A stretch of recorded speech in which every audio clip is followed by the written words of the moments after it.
discovery, and above all, how do we democratize the knowledge and make it accessible to everybody for the universal good. Now, while I'm talking about the knowledge landscape, we all know that information is driver of innovation. Maybe 10, 15 years down the road, we used to say that information have and have nots. What was there? It was not like there were less intelligent people in developing world or the third world, but it was the buying power that was all doing the all talking. Now, and why were people from US or the developed world becoming more visible? Because they had access to knowledge and they were actually bringing innovation to the research practices. So that was all about it. Therefore, when we say that information is the driver of innovation, open access is the driving force. Because then you do not have a concept like, information barriers. It is universal availability of resources. Whether you have the buying power, you do not have the buying power. Somebody pays for it, but to the end user, it is free. Nothing comes for free. I'm just going to take a fraction of a minute to talk about, because this is, good research is good because it advances our understanding of, knowledge in a particular theme. And if we have to advance our understanding on a given theme, we really need to do a lot of literature review. What is there? And based on that, identify the gaps. So from initiation to the end, it is all literature, literature, and literature that you will be talking about for refining your research. Now, when you look at this research trends and you look at the requirements and the challenges, you just see there is information tsunami, and we call it obesity. Not that we are flooded with information, we love that, but we do not either have the mechanisms of sieving through those information resources and getting high precision and low recall, or we do not know where they are. Those kind of discovery tools are that can facilitate us to have high precision and low recall, because if you have high recall, you are investing a lot of time on identifying the relevant resources within that resource pool. There is research explosion, and this volume continues to increase, and you as researchers, you as faculty are at the center of this explosion. What kind of resources we have? Earlier we used to have most of the resources were structured resources. Now if you just look at this, you have structured, you have unstructured, you have semi-structured. When we talk about the traditional resources, they are all structured. The text archives, they are all structured. But when we are talking of the data archives, they could be unstructured, they are semi-structured also. And then there are resources, they are available in public domain because maybe they are open access or compliant resources. They are embedded in deepware because they need some sort of password, and they are hidden behind that password. And you could also get from the social networking. That's what we say, mining the social media conversation, sentiment analysis, and we derive a lot of data out of those, and particularly for key social issues, citizen science, citizen-centric issues. It is the social media that we mine, do the content analysis, and derive value out of those based on the content analysis. Now, we need very intuitive search strategies. Now, there are a number of discovery tools. We will not talk about those discovery tools in detail, but yes, we will see some of those. Now, there are 3 approaches, and all these 3 approaches we are familiar with. It's just that we do not, actually sequentially know that, but we are very, very familiar with those discovery, the resource discovery, library, the search engine, the gateways, or subject repositories. Now, if you just look at these search strategies, and before I proceed, I just wanted to ask you a question. When you have a problem, like you are seeking for some information, what do? You Google your problem. Definitely you Google your problem, right? Can you reproduce everything that you find on Google?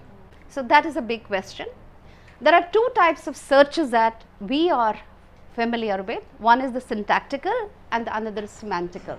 Syntactical, we are actually very, very thorough with it because this is based on the syntax or the keywords. Say for instance, if I say social sciences, education and social sciences in India, so I am just picking up certain keywords, right. But in the semantic, it is a concept based. Say for instance, I say that I have to reach IGNOU and I have to go to the, I am giving a long string, it is a concept, and then I get something out of it, and it is already starting cropping up on your web. If you remember, the Google had the preliminary semantic applications. Can you say that, specify on the left hand side, it will say when you will give the syntax, some keywords, it will ask you for 3 words. That was actually the beginning of the semantic application on the Google. What are those 3 words? On the left hand side, you used to get it. It used to say, do you mean? So that intuitive nature is based on the semantic value. But yes, the semantic, strategy would only appear when we are very, very thorough with it is based on the ontology. And I do not know, I do not personally think, I am very naive in this area, but still I do not think that we are going to reach an absolute scenario where we can have comprehensive ontological representation of knowledge resources, but we will not reach that absolute. And the day, if at all we reach, because we are talking about the augmented reality and things like that, stuff like that, if we reach, then it is going to revolutionize the information discovery, right. So, there is, it is emerging, and actually these are, they are not engines like this, they are small patches of algorithms who actually, they do not give you the information or the data, but they cull out these agents like this, they cull out, they break the information into small bits, cull out the information and give you a package, actually give you the final product, not the documents. They give you the information, not the documents, right. If it happens, it will actually, it has already started appearing. Now, this search strategy could be simple search, which is gathering. Say for instance, you Google your problem and it says 1,30,550 in 0.0001 seconds or whatever. So, that is simple search. Harvesting, your Google Scholar harvests, right, and then federated search. But therefore, the search and retrieval is not limited to the text now, it encompasses multimedia as well now, right, and that is based on the pattern recognition, what we say computer vision and pattern recognition. So, you will have those kind of information as well. Now, there are support systems, right, who create all this. The authors, you create and collaborate, instructors rapidly build and share custom collections, like IGNOU is a glaring example of that, how much custom collections you create and put it on the SIOM, you are doing a Sakshat portal you had, right, and the learners find and explore that content and it is getting populated. Now, here in this research landscape, what is important is when we talk about, because I am not talking about the licensed resources, subscribed resources, I am talking of open resources. Therefore, we really need to create the environment in which the open access will become a norm, right. Like a lot of initiatives at the government level are also going to make for the democratization of knowledge, discovery of the knowledge that is being created across segments, whether academics, government, public sector or private sector and things like that. Now, we are also familiar, because when we talk of the open access, essentially we are referring to resources that are electronic in character or digital in character, right. When we talk about these electronic resources, they are in various forms and formats, journals, book, theses, prints and things like that. And these could have, they have 2 variants, either they are licensed or they are open access. We are not going to talk about the licensed ones, we are going to talk about only open access today, right. So, what is that open access to the text archives and open data? If you permit me to define this open access, I am actually keeping both these things parallelly, because I do not want to twice revisit and say how do I define open data and open text archives, right? And because in principle they mean the same, it is only the kind of archive that is different. The character of the archive is different, but the mechanism to reach those archives or the kind of policies to reach that archives, the basic fundamentals of that are the same. Therefore, I am just parallelly putting them. Open files are the text archives that we are very much familiar with, and we have been using this for almost a decade or so, but the open data is it's not a new concept, but it's like still evolving actually. Now, just for your convenience, there is a traditional definition of this, which is Budapest Open Access Initiative.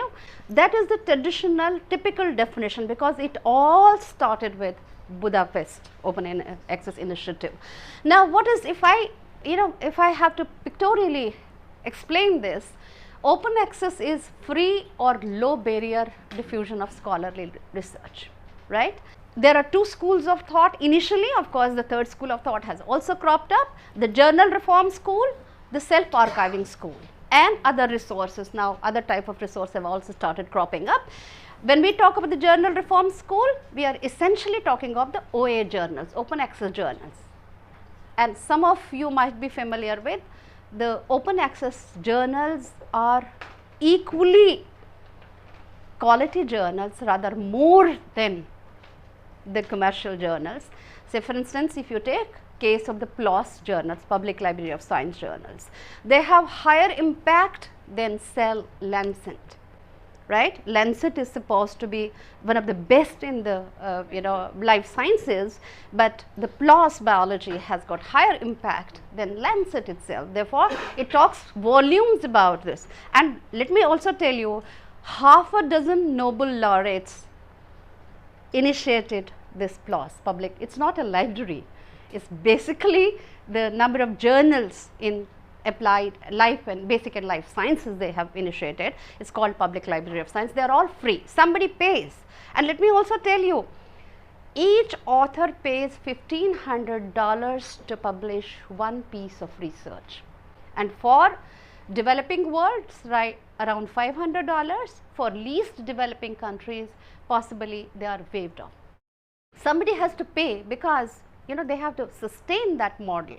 So, it is an author pay model, but to the end user it is absolutely free, okay, with no surcharge.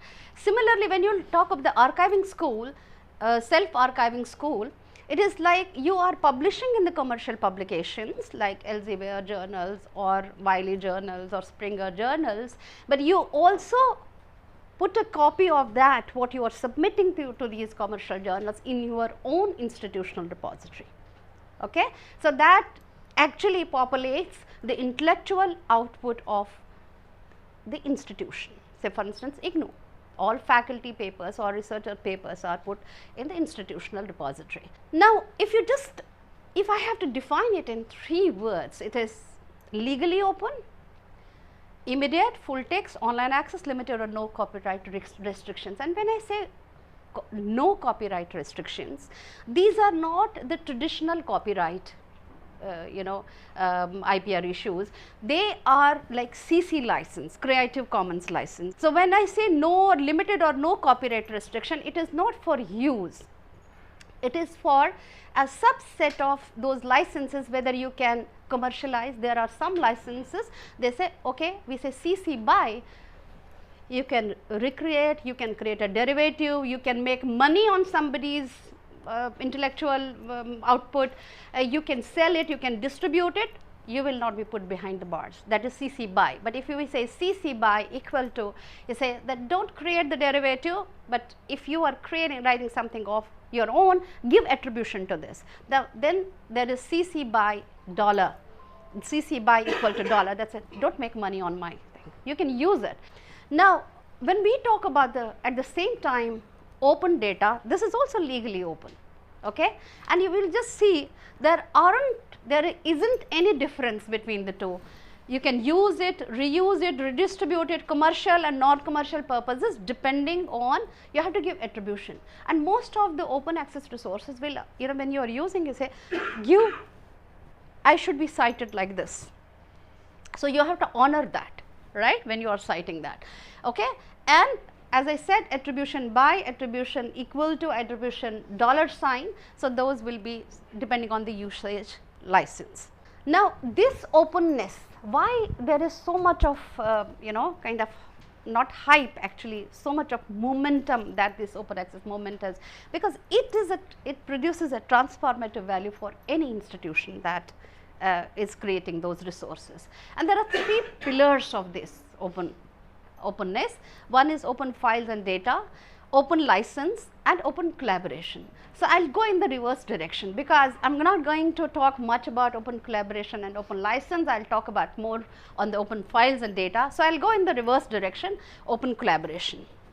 Look at this open collaboration. Principally, all OA compliant initiatives and endeavors, they are collaborative endeavors. Okay? It is not like I am publishing an article, that is my endeavor, that is my activity, that is my initiative. All open access endeavors are collaborative endeavors, right. So when we say promoting open access collaboration, there are a number of movements and initiatives for as an advocacy measure for open access. If you just look at the statements and declaration, you can have a whole list of statements. And let me also share with you, Berlin, India was the first to sign Berlin Declaration outside Germany. First country to sign it, and it happened way back in December 2002 rather. And since it happened, and at that point in time, INSA was the first institution to generate a e-science journal portal, which we generated in 1999, and the portal was so robust that it is still functioning. Not many activities go on. When you are initiating a new activity, it does not work that long, but it is so robust. And for 2 years, I have to struggle to convince the management that let us have the internet, the version that is available in the electronic format, let us have it for free till our own community gets used to these resources, and then you can charge. There are a lot of issues that our subscription to the print versions will, decline. So but I said I have no statistics to prove that it will not decline, but I am sure that when people find it there, they will continue subscribing to that. And for next 2 years, there was an increase of 17.25% in the subscription, right. But when they signed this declaration, now INSA can never charge for the electronic version.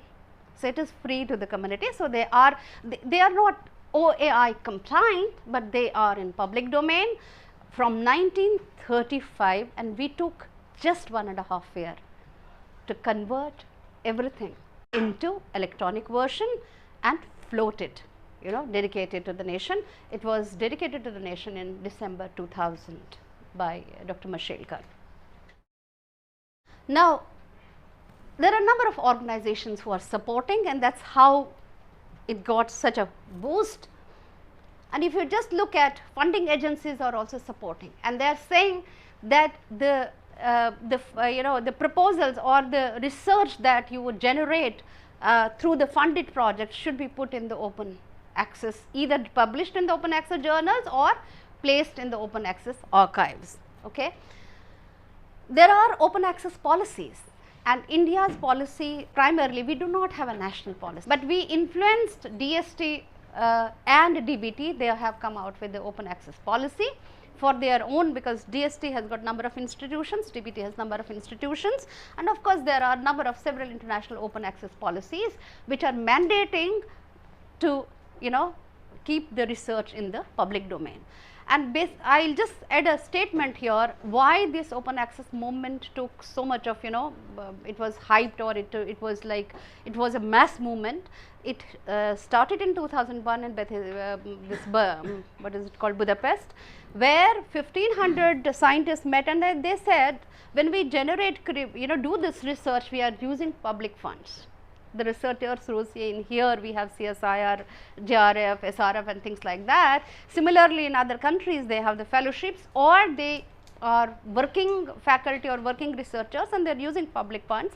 And when we have to use the same piece, again we are paying, and that should not happen, right? This is not a true research or scientific culture. So, that is how the movement started. Now, curriculum, there are courses which are being fostered to promote the open access also. Now, open data policies also, at the same time when we say open access to text resources, there are open data policies across governments in the world. They have come out with the open data policies because they feel that they can derive more value out of the data at the unit level, right? Just look at the case studies.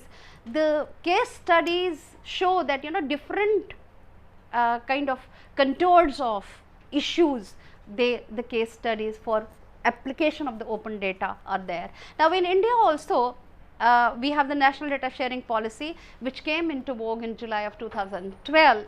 Okay, it is also available in the Gazette of India, and through this, it is because of this your MyGov has got a boost. Okay, data.gov.in has got a boost, which is kind of almost of the same stature as the World Bank data or the US open data, and it's got 115 departments are contributing, and this is mandatory. There is kind of a mandatory. There are if I am not wrong, 117 data center officers all over the country who are actually populating the data from the different ministries. Now, at the international level, ICSU CODATA has started the International Data Policy Committee. It was started in 2004, and if you just Google it, it's International Data Policy Committee, you will see that we brought out 2 reports. Now, the latest one, this committee has been reconstituted with the second level. I was their member in the first and I am member in the second also. We are actually modifying the FAIR principles, right, and that will find application across countries with little customization depending on the flavor and the character of that particular region. Now, also the collaborative endeavors are open access routes, the gold route and the green route, and I said, when I defined that, I said authors publish in OA journals like PLOS, or there are a number of other open access journals, or green route, which is authors publish in a subscription journal, but also deposit their paper in the archives. Publishers always had a business model because they are surviving, that is their living. But looking at the momentum that has been given to open access, they had to actually kind of bow before this movement, because otherwise they will be out of business. So, they started changing colors. Okay. So, you will have different color codes, and you can just see it and look at these color codes at sherpa.ac.uk, and the green is that you can archive post-print, pre-print and post-print. Wherever you have the green sign, the blue means can archive post-print. That is the final draft post peer review. Yellow is can archive preprint, white is archiving not formally supported, and you will have many more color codes, and you can just look at that at Sherpa or go to individual publisher, and you will also find these color codes are there. Okay. Now, there are a number of international and national initiatives to open access. Sherpa, ROAR, which tracks the growth of existing archives, Open Door, Worldwide Direct, and ROAR Map, Romeo, Juliet. Okay. Very fancy names, but inviting also. So, and this Open Door, which is open directory of institutional repositories, has over 2,600 listings. It is not just that. I will tell you that from India, I know 4 or 5 institutions we have submitted our to be archives to be listed there. Therefore, there are so many repositories in the waiting list to get actually authentication from to get authenticated by these agencies.